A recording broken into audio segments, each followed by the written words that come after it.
had to point and deploy a taser. And that another officer had to point their pistol at a defendant. An eyewitness saw the defendant shove the victim while near the police station. An RNO causing injury that was so severe that the officer is actually seeking specialized medical treatment from an orthopedic surgeon. I didn't ask that, Ms. Gaines. I did not ask that. Yes, sir. Was the taser deployed? I just don't think she's going to do what anybody asked her to do.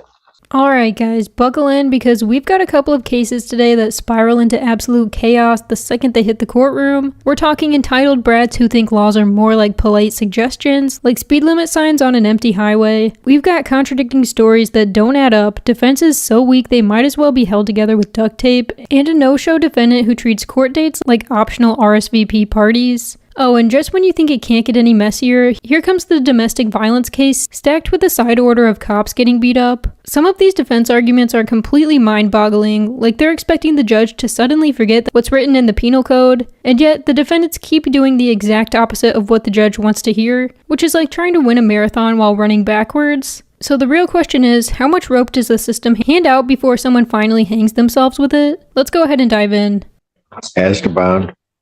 Your Honor, we are just looking to address the condition of bond that requires that Mr. Hopkins be on house arrest. Prior to this matter, Mr. Hopkins was employed as a result of having the tether plates. No longer able to, in this case, he was no longer able to maintain that employment.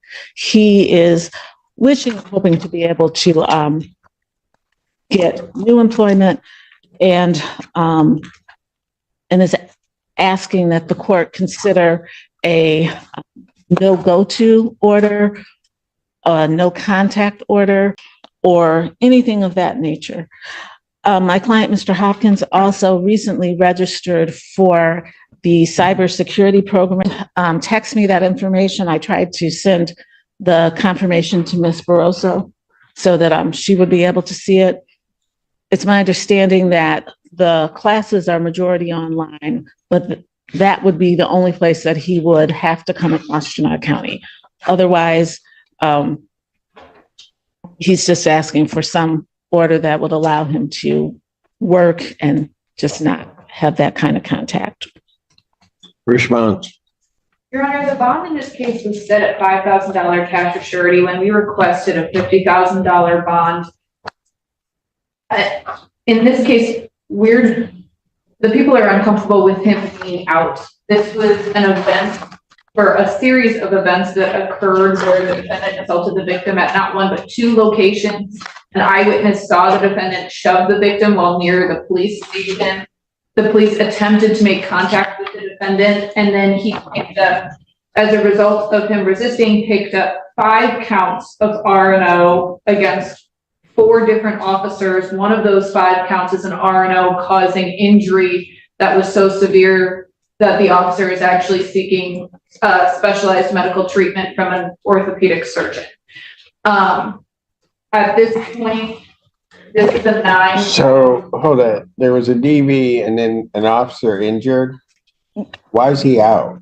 Your Honor, if I could address. Hold on. I'll let Ms. Barroso finish and then you can address it. I just had an intermediate question. Go ahead. So at this point, I don't think that a modification of bond removing him from being on house arrest is appropriate. We objected to a nominal bond of $5,000 when it was originally granted. At this point, I don't think that any further reduction is appropriate. A couple of things. First of all, Mr. Hopkins is here with his father. He is 20 years old. He has no prior criminal history. In reviewing the police report and the video, even the report references that the altercation, that the incidents that resulted in this charge, that there were. In which that it was, charge? I'll start with the domestic violence. That with those charges, that there was a more complicated situation. I believe the officer said the report says something to the effect of, and this would also go to the property, that there had been physical altercations between the two of them, fighting between the two of them, and breaking of objects between the two of them. This defense story is so unhinged, it's almost impressive. They're really out here trying to put this guy back on the streets like he's some misunderstood choir boy. The bond already got cut from $50,000 to $5,000, which is basically a clearance sale in legal terms, and they're still asking for more. That's like buying a Ferrari for the price of a bicycle and demanding free gas for life. The kicker is, this guy isn't in court for shoplifting gum. He's charged with beating a cop so badly the officer needs surgery. That's not an oops, I made a mistake. That's a you just put your freedom in a blender and hit puree. And I'm right there with the judge, scratching my head, wondering how this man is even walking around free right now. Because let's be real, you don't wake up one morning, skip your Wheaties, and decide to assault 5 officers in a single day without some history behind you. No priors? I don't buy it for a second. It's the legal version of "this is my first time drinking," said by someone holding a margarita in each hand. And then, stacked on top of the police assaults, he's also facing domestic violence charges, 1 courtroom visit, multiple felonies, and a potential lifetime achievement award in bad decisions. This isn't just ruining a weekend, it's putting your entire future through a paper shredder. So I believe that there's more to this than said. The allegations of the domestic violence are the one of the shoving, and also I believe of Mr. Hopkins taking his own computer back from the complainant. That's the second allegation of the domestic violence. And the resisting and obstructing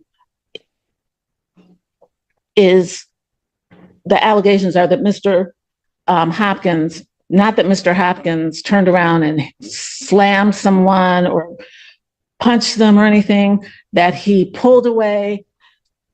The allegation is the officer fell and that caused the injury. And then that officer fell, yes, as he pulled away. And then subsequently, 4 officers who were, some of whom just pulled up on the scene in the video, all ran after him. And that's where the resisting and obstructing comes.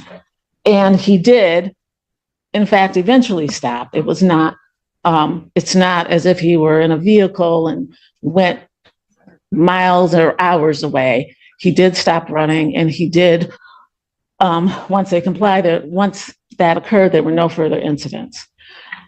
So, Your Honor, I'm sorry, that is not the characterization of the R&O. The allegations include him punching 2 officers in the face, breaking free of their grasp, causing them to fall to the ground, twisting and seriously injuring an officer's finger. And then it went on for such a period of time that an officer had to point and deploy a taser. And that another officer had to point their pistol at a defendant. So at the defendant. So at this point, I don't think it was him passively. I had an opportunity to view the video. Well, you had an opportunity to view the video. Yes. Let me ask you this. Was a taser deployed? Your Honor, when I think that's either yes or no. Was a taser deployed? Your Honor, as soon as the officer saw him, she pointed the taser at him. This is not, as soon as she saw him, she pointed the taser at him. This is not a situation where he was running and pointed the taser. I didn't ask that, Ms. Gaines. I did not ask that. Yes, sir. Was the taser deployed? Yes, it was. Did an officer have to draw their weapon? This opening already sets the tone. What starts as "it's my first time drinking" quickly snowballs into multiple felonies. That's the kind of escalation judges absolutely hate to see. Officer that's injured. We'll ask the question. I don't know why this individual's out. Again, Your Honor, he's 20 years old. He has no prior history, and he has no reason to come back to Washtenaw County other than for school in this case. It's my understanding, I have not heard any information that he has had any contact with the complainant, has violated any orders. He is just asking to be able to go to work and to be able to get a job and go to work.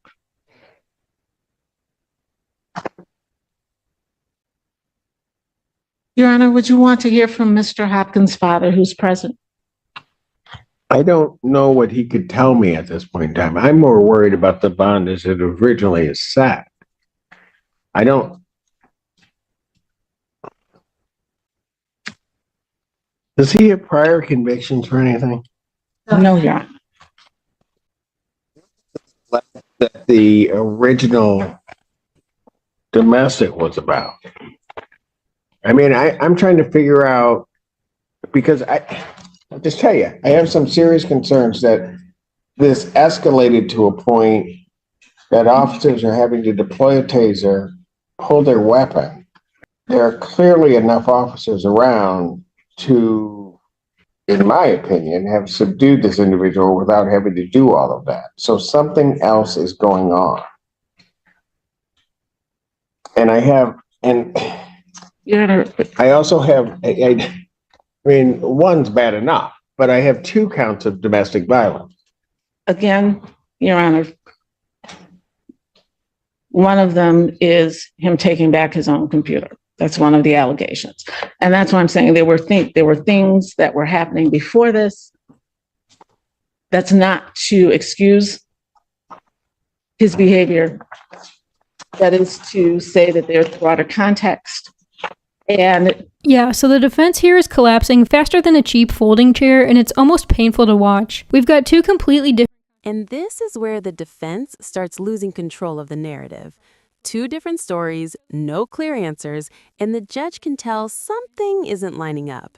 When even the court says something else is going on, that's a serious red flag. Manages to rack up a highlight reel of police encounters, guns pointed, tasers fired, and he's still swinging. At that age, most people are worried about passing finals, not squaring up with law enforcement. The judge sees it, I see it, and you probably see it too. Something else is going on here, and it's not adding up cleanly. If I were the judge, anger management classes would be the first stop on this kid's new schedule, but classes alone don't cover the damage here. Time served feels like the only realistic option. You can't just fight off a fleet of cops and hope the system pats you on the back for effort. The way this case is going, the only suspense left is whether the sentence will be light or heavy.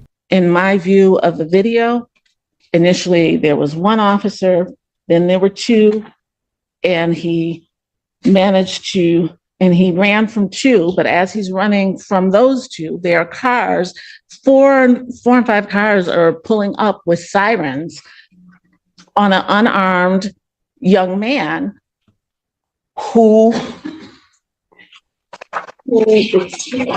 clearly panicked. This is not someone who's had police involvement, who has a history of contact with law enforcement and the criminal justice system. Again, I'm not excusing, but I do think that there is there's more. I think there are more nuances to this than the prosecutor does. Well, explain some of those then. Because I've got a victim of a DV that's injured. She is not, the domestic violence person is not injured. It was the shove and the taking of there's no injury to her. Domestic violence are 2 misdemeanor counts. That is the felonies here are 5 counts of are 5 counts. Yeah, I see that. Are no causing injury. Maybe I misread that on the report, but Yes. the injury to the fingers, that's the officer. That's correct. Thank you.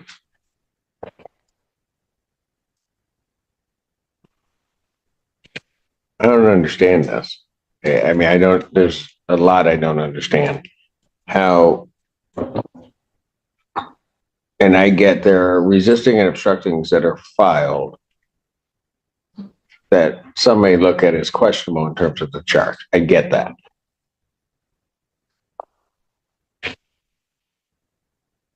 But I'm also trying to figure out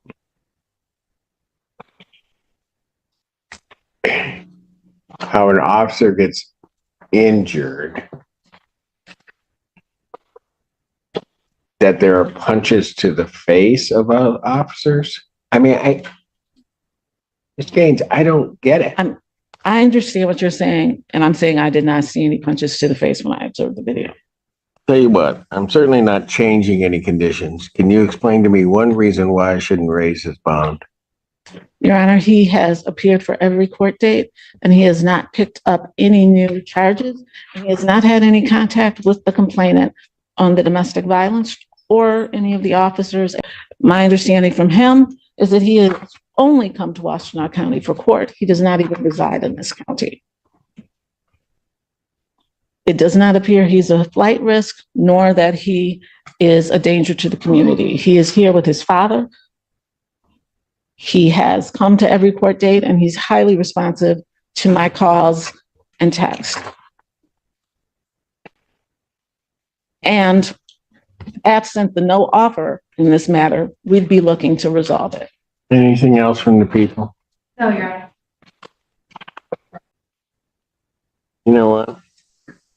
I'm not changing his condition in the bond. I'm not at this juncture gonna up his bond either, although of rights I should.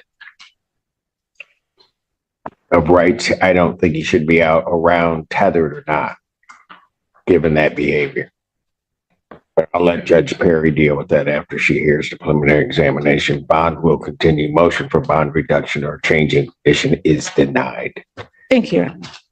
You can literally see the frustration building in the judge, head shaking, hand rubbing his forehead, the whole body language dictionary of I can't believe this nonsense. He looks like someone trying to solve a Rubik's Cube blindfolded, and the defense is not helping. They keep dragging the kid's father into the mix, which makes zero sense unless dad is secretly the governor. He's not getting anyone out of felony charges. I mean, what's next? Calling in grandma as a character witness because she says he was always polite at Sunday dinner? The whole angle is baffling, and even with all this chaos, the defense is still begging for a lower bond when $5,000 is already a bargain bin deal for charges this heavy. I've seen higher bonds slapped on people for shoplifting electronics, let alone stacking domestic violence with assaulting police. The judge ultimately keeps the bond right where it's at. No raise, no reduction, and honestly, that feels like the system's version of shrugging. Was it the right move? I'm not convinced, but I'm also not the one in the robe. At the end of the day, this defendant walks out with what I'd call a legal equivalent of a you got off easy coupon. And if he cashes it in wrong, he's not just burning a bridge, he's blowing up the entire interstate behind him. All right. We are here for PCC and bond violation. I understand the court has received and reviewed the materials that were sent over yesterday. I did. Thank you, Your Honor. The only request that we would have when we're discussing those materials, she is staying in a shelter in Livingston County. There is a separate DV having nothing to do with any of this, and there are some cross allegations in that case. So she's just requesting that we not say the name of the shelter if someone is listening on Zoom to where she's staying. Understood. Thank you, Your Honor. I believe that the materials that we provided were pretty thorough in terms of where Ms. Brown has been coming from and what her circumstances are in pertaining to the bond violation. So I was wondering if the court had any questions. Well, I do, because while I'm not sure how you provided the materials, but I'm not sure how that relates to the specific allegations of the bond violation. Because what I have, certainly, maybe one might be able to look at the consumption of alcohol, but there was a tampering that occurred for a 12-hour period. So I am going to let Ms. Brown address that herself with the court. You can explain to him where you're at in terms of the allegation of I had forwarded her the reports the same day. And just so that Your Honor knows, she did intend to turn herself into the jail this morning, but she was unable to get a ride this morning. And so she's here for in-person court this afternoon.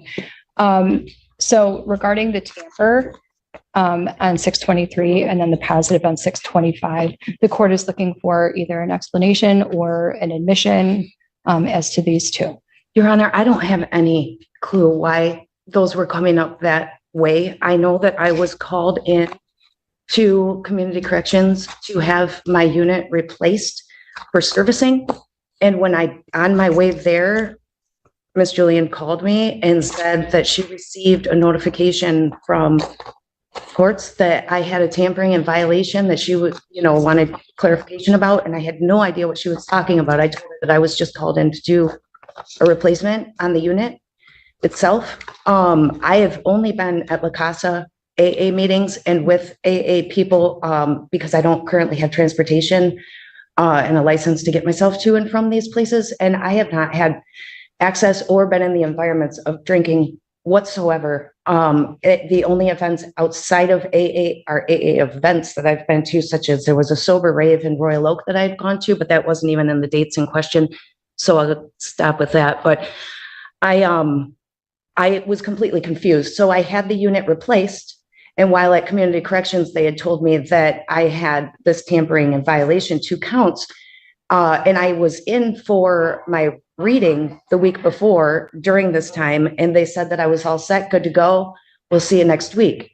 And so I was really unsure why I was getting that unless it was due to needing servicing. But I've saying, Your Honor, this is way too important. Well, hold on a second. Just so that we're clear before you go on with your story. Okay. On June 23rd at the 12:56 a.m. time, Yes, sir. that's when the tamper is detected Okay. with the unit. On the 25th, there isn't a tamper, it's just drinking. I don't know why it's coming up with that unless the servicing part of it needed it. Because at the shelter where I'm currently residing, there's a locked door policy from 11:30 p.m. until 7 in the morning. And I didn't have access any of those days to alcohol or have them in my possession at a no drinking facility. And I was at the facility at both of those times, documented on camera. I believe they have at the shelter, as well as my sign in and out sheet, and documentation from the shelter staff themselves saying that I was there and there was no evidence of me using. The doors lock at 11:30. I'm a smoker. I come in and I pretty much turn out the lights and go to bed by midnight every night. So honestly, I'm telling you, I do not know unless it has something to do with the servicing aspect of it.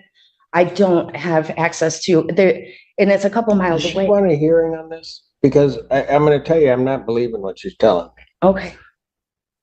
Then we would request a hearing and we would ask community corrections to bring a log of their, not just the violation reports, but if she's been indicating, and she did to me that day, that they called her to community corrections to switch out her unit. If there was a problem, and this would have been the unit that was switched out. After this, this would have been the problem unit, is what I'm saying, is that if there was a problem with the unit. So perhaps we hearing where community corrections can bring their documentation of what they did and when, and the servicing of their units. How much time would the people need? I'm emailing community corrections right now. And time that works for the courts, I can bring one of them over. Anytime that works for the courts, I can bring one of them over for a bond violation hearing, whatever the courts. All right, I'll set it for August. I'll set the bond violation hearing as well as adjourn it. This time the PCC out to August 1st, 2024. Actually, it's going to be at 3 p.m. because I got to be a hearing plus the PCC at that time. That's the bond in this case. Now, what I'm worried about is I issued a bench warrant without bond. I understand, Your Honor. I informed Ms. Brown of that the same day that the court issued the warrant. I did instruct her to turn herself into the jail. I do believe that part toward the end of her letter that was directed to the court expresses that she was emotionally really grappling with coming into custody based on all of her circumstances that were outlined. I have continued to encourage her to turn herself into the jail. She was going to do so this morning, but she does not drive. Ms. Julian, and I'll just tell you, that's part of my problem. Part of my problem is I know how you operate, Ms. Julian. You told your client, tell them what the right thing to do is, and they don't do it. And then today, or yesterday when we received the information and we understood she was going to turn herself in that morning. And so we were then trying to make sure that she was going to be on the docket at the proper time so we'd see her. So she was just sitting there and she doesn't turn herself in. And my staff, we're going all around trying to figure out where she is. And then I get an excuse she doesn't have a ride here. She's going to make her own call on all this stuff. And I appreciate the circumstance that she's in and have great sympathy regarding that, but I can't let you just go around violating what the court says you need to do. Your Honor, I do have in the next week before the first medical alcohol treatment with another drug testing per bond order. And I also have general therapy with my counselor, my therapist, all of those appointments, as well as some medical appointments that are all before the 1st of August. I have not left the state, and I was here this morning. I was not able to get here to turn myself in, but I was here for this hearing, and I can assure you I'll be here on the 1st. I really need to make these appointments. You shouldn't have had to go through whatever. And like I said, it's not like you didn't get the information from your attorney. You didn't get that. I'm reading everything she's sending me. She's doing a yeoman's job trying to represent you and do that. You're just not following through. I do not have a license, and I'm really sorry that I was not able to turn myself in. I apologize for that. Thank you. Did you call your attorney and say you couldn't make it? No, I wasn't sure yet, but I. See, and that's what I'm talking about.